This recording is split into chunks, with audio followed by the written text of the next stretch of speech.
나의 보험 상태를 체크해 공정한 평가로 합리적 대안을 제시하는 마이보험체크를 소개합니다. 보험 가입자의 이익을 최우선으로 암보험 등의 진단비 보험이나 건강보험, 어린이보험, 치아보험, 운전자 보험 등의 단일보험 상품도 최적의 조건을 찾아 가입할 수 있게 도와드립니다. 최고의 보험 전문가들이 가입된 보험 전체를 정확히 분석해 맞춤형으로 리모델링 해드립니다. 5세대 실손보험 판매 시작됐습니다. 내 보험료가 얼마나 줄어드는지, 보장은 무엇이 달라지는지 마이보험체크에서 실손 점검도 꼭 해보시길 바랍니다. 마이보험체크에 연락해 무료 상담 받으시고요. 합리적 보험 설계로 나와 가족을 위한 가장 특별한 선물을 해보시기 바랍니다. 마이보험체크는 생명보험협회와 손해보험협회에 등록된 보험 대리점 소속입니다. 홈페이지는 한글로 마이보험체크.com으로 접속하시고 전화는 1800-7917입니다. 7월 3일 한겨레 브리핑입니다. 안녕하세요. 저는 진행을 맡고 있는 한겨레 정치부 허영 기자입니다. 금요일에 함께하는 분들입니다. 박진영 평론가님 나오셨습니다. 안녕하세요. 네. 그리고 김만곤 교수님 나왔습니다. 예, 안녕하세요. 김만곤입니다. 가장 다루기 어려운 주제부터 한번 들어가 보겠습니다. 어떤 주제냐면요, 여론조사입니다. 이재명 대통령 국정 수행 지지율이 58% 나왔다는 여론조사 결과 어제 나왔는데요. 우리가 이제 흔히 이야기하는 전국 지표조사 MBS 결과입니다. 6월 2주차보다, 이게 직전 조사예요. 6월 2주차보다 1%포인트 오른 수치라고는 하는데 이제 횡보라고 봐야겠죠. 그 전주, 그러니까 5월 3주차에 비교하면 그때는 이제 9%포인트 떨어졌다고 해서 뭐 어떤 여건이 난리가 났습니다. 그때는 횡보를 좀 기록한 것, 뭐 원인부터 시작해서 어떻게 좀 보셨는지, 어제 여론조사 결과 보셨나요? 뭐, 예. 이게 여론조사 시점이 어딘지를 예. 확인해 봐야 되는데 예.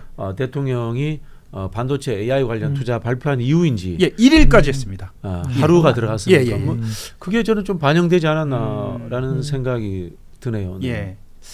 어쨌거나 반도체의 그 이슈가 굉장히 크게 굉장히 큰 갔습니다. 이슈죠. 네. 예. 다만 정치권에서 딴짓만 안 해주시면 그렇죠.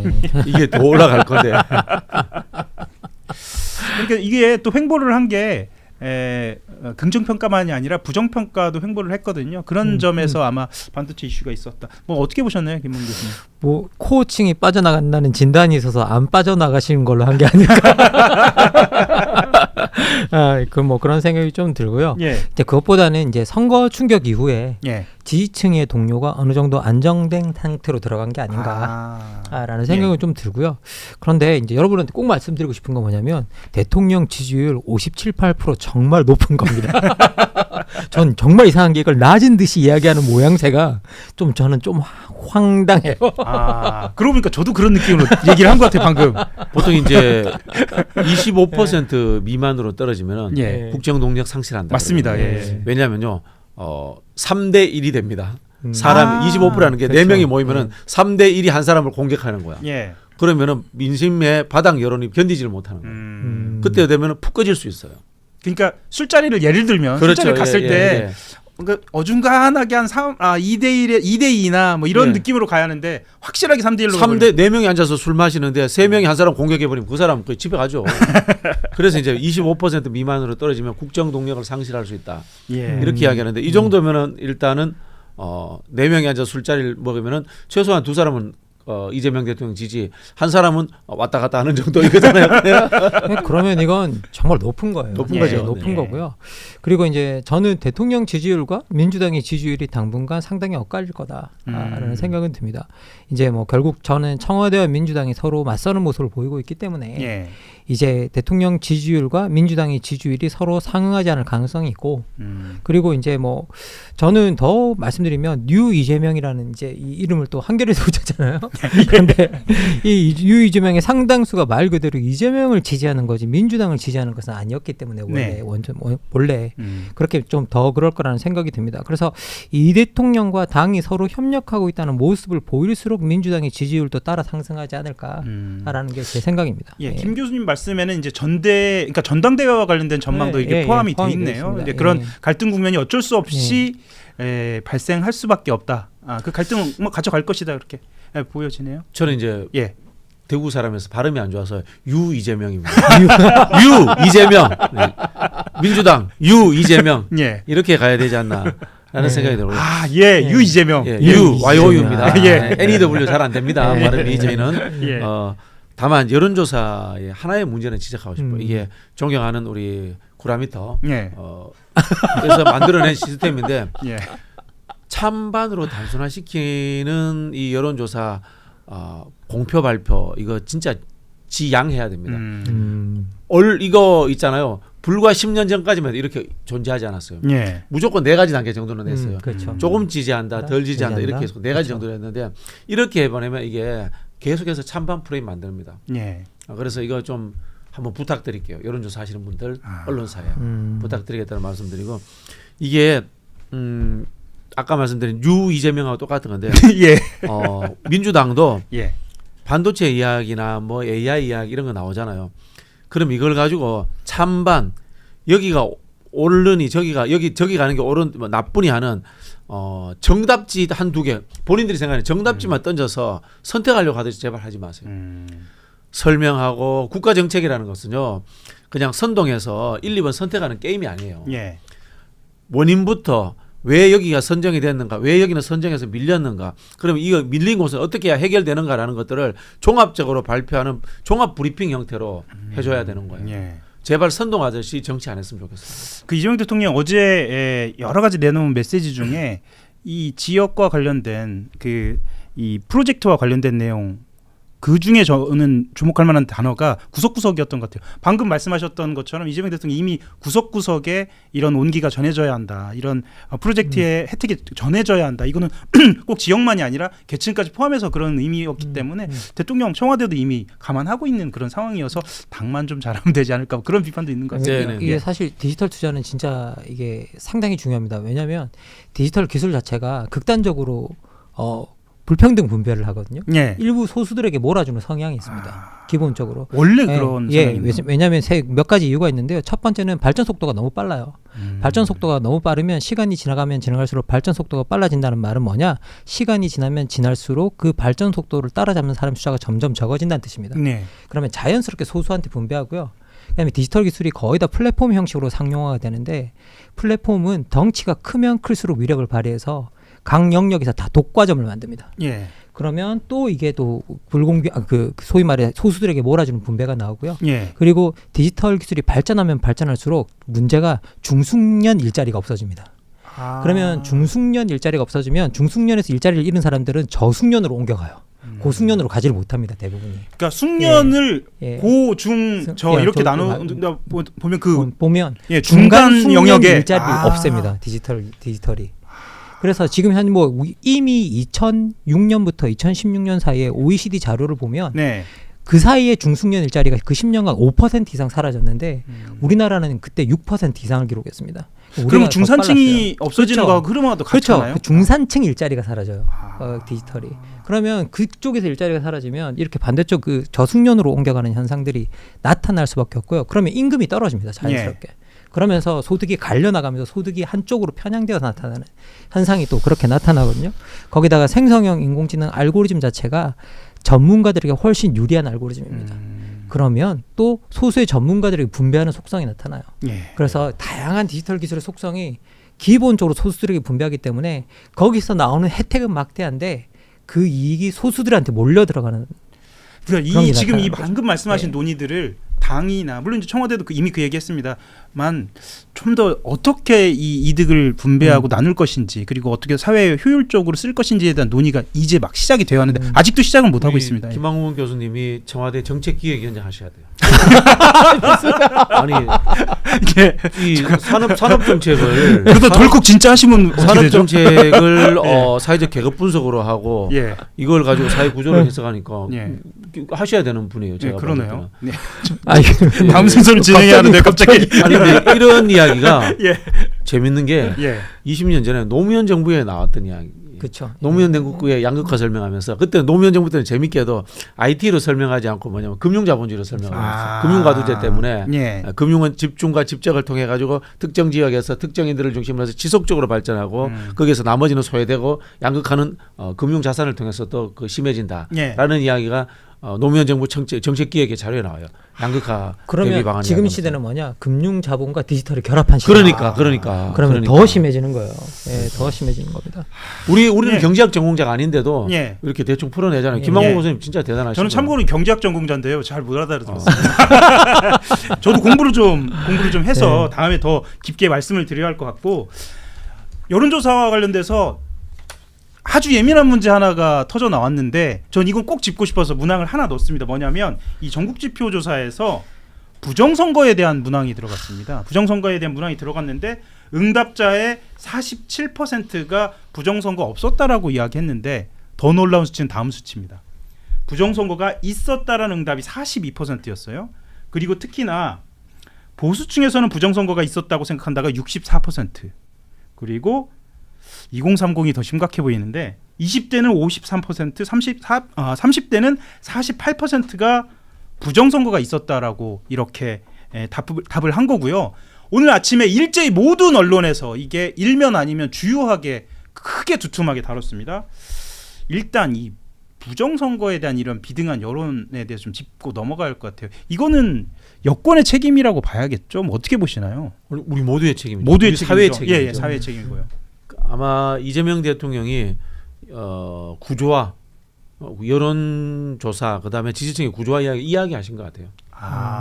20, 30대에서 이게 구조화되고 있다라는 이야기가 이 여론조사를 말씀하시는 게 아닌가. 그 구조화를 가지고 다르게 해석을 하는 사람들도 있는데 저 이거라고 아 그렇군요. 예. 꾸준히 이야기를 했잖아요. 20, 30대라는 이야기를 했었고 이거는 정치적인 이해득실의 문제를 보면은 여권이 손해지만 우리 사회 전체의 손실입니다. 그렇죠. 예. 그래서 요걸 고소해하면서 언론 일면에 쓰는 조선일보의 행태가 과연 옳은 것인가? 아니, 부정선거론자들은 체제 부정론자들이에요. 그런데 저는 이 여론조사 응답한 사람들이 부실선거와 부정선거를 정확하게 구별했다고 생각하지 않아요. 헷갈렸을 수도 있고. 사실 여론조사에서 이게 부실선거냐 부정선거냐 물어야 돼요. 사실. 그렇죠. 네. 제가 그래서 조금 더 들어가 보겠습니다. 제가 그래서 문항을 찾아봤어요. 그 문항이 이렇게 되어 있습니다. 지방선거 제9회 지방선거에서 의도적으로 투표 결과를 조작하거나 그리고 그 다음이 이렇게 나옵니다. 특정 후보에게 유리하도록 선거를 운영하는 등의 부정선거가 있었다는 주장에 대해 어떻게 생각하십니까? 이 문항을 보고 저는 깜짝 놀랐는데요. 자, 이걸 어떻게 바라봐야 하냐면 투표 결과를 조작하거나라는 부정선거에 대한 의미를 담고 동시에 박지영 평론가님이 말씀하셨던 것처럼 그 뒤에 부실선거에 대한 얘기를 섞어놓습니다. 그러니까 동시에 두 개를 물어본 거예요. 그러면서 특정 후보에게 유리하도록 선거를 운영하는 등 그러니까 결과론적인 거를 누군가가 그렇게 운영한 것처럼 문항을 만들어놨습니다. 그러면 이 문항 자체가 말씀하셨던 것처럼 부정선거와 부실선거 그걸 부실선거도 결과적인 것을 이렇게 섞어놓는 과정에서 바이어스가 생긴 것은 아닐까라는 생각은 좀 드는데 이거 여론조사 자체가 어떻게 보세요? 이건 여론조사 자체가 좀 왜냐하면 제가 이 말씀 드리기 한 가지만 더 말씀드리겠습니다. 부정선거와 관련된 게 사실 25%에 30%까지 나와서 저도 깜짝 놀랐거든요. 근데 이게 40%가 넘어가니까 부정선거 자체에 대한 여론조사가 이게 어떤 것인가 제가 들여다보니까 문항 설계가 이렇게 돼 있던 겁니다. 그래 이걸 걱정하는 척하면서 이용하는 집단이 있다고 봐요. 대표적으로 그건 조선일보라고 보고 그 다음에 국민의힘 성향의 정치인들 중에 부정선거는 안 돼라고 이야기하면서 이게 범여권을 향해서는 공격의 무기가 된다고 생각하니까 적절히 또 써먹는 것처럼 그렇게 이 물타기 하는 정치인들이 있다고 봐요. 여론조사 자체도 좀 문제가 있는 것 같아요. 이게 이제 사실 이미 이게 20세기 초반에 1925년에 제가 연도가 맞다면 25년에 월터 리프만이라고 하는 아주 미국의 유명한 언론인이 더 팬텀 퍼블릭이라고 해서 유령 공중이라는 책을 쓰거든요. 유령 공중이요? 유령 공중이라는 책을 씁니다. 이게 뭐냐면 현대 사회의 대부분의 사람들이 어떤 정치적 문제에 대해서 세심하게는 알지는 못한다는 거예요. 그런데 그런 것들을 이제 여론이라는 이름으로 이제 언론들이 내놓으면서 자기들이 원하는 방향으로 사람들을 조작해 나간다라고 이야기를 하거든요. 그러면서 이 여론이 알고 보면 되게 실체가 없거나 때로는 사실을 오히려 왜곡하고 예. 진위를 왜곡하면서 자칫 뭐 이제 언론들이 원하는 방향으로 그리고 언론 그걸 활용할 수 있는 집단이 뭔가를 원하는 방향으로 끌어갈 수 있는 하나의 수단으로 쓰인다. 그래서 사실 여론이라는 것들을 우리가 그렇게 신뢰할 만한 게 못 된다라고 이야기를 하는 책을 썼어요. 예. 이게 사실 미국 언론들을 비판하는 이제 그런 거였는데 그 당시에 벌써 100년 전. 예, 100년 전 이야기인데 예. 이 100년 전 이야기가 지금 똑같이 계속 이제 한국 사회에서도 저는 일어나고 있다라고 개인적으로는 좀 생각을 합니다. 예. 그러니까 질문 자체가 되게 이상하잖아요. 예. 생각해 보면. 근데 사람들은 저런 질문을 우리가 이게 부실 선거를 묻는 건가, 부정 선거를 묻는 건가 대부분 다 구분하지 못해요. 그런 것들을 볼 때. 그리고 교묘하게 섞여 있는 것 교묘하게 같아요. 섞여 있는 거니까요. 예. 그래서 딱 학문을 이게 문항을 잘라야 되는 거예요. 예. 뭐 부실 선거라 생각하느냐, 부정 선거라 생각하느냐. 음. 뭐 만약에 뭐가 선거가 잘못됐다고 생각한다면 그런 것들로 이제 어떻게 보면 물어야 되고요. 그리고 이 문항을 설계하시는 분들이 사실은 계세요. 그리고 이게 세 업체가 한꺼번에 하는 대형 조사거든요. 이런 일이 벌어졌다는 것도 굉장히 놀라웠습니다. 그래서 저는 이걸 설계하시는 분들이 그 문항을 설계할 때 이 설계의 의미를 모르시는 분들이 전혀 아니에요. 그러면 이분들이 이 문항을 설계할 때 의도가 있었던 거예요. 뭔가 그럴까요? 의도가 있었던 겁니다. 저는 의도가 무슨 취재가 없었습니다. 필요해 보일 것 의도가 같아요. 없었습니다라고 말한다면 그 문항 설계하신 분들이 멍청하신 분들이에요. 예. 지난주부터 굉장히 지난주부터 깜짝 놀랐습니다. 또. 예, 예. 예. 저는 이제 여론조사 회사를 그러셨죠? 다녀본 예, 적도 예, 있고 예.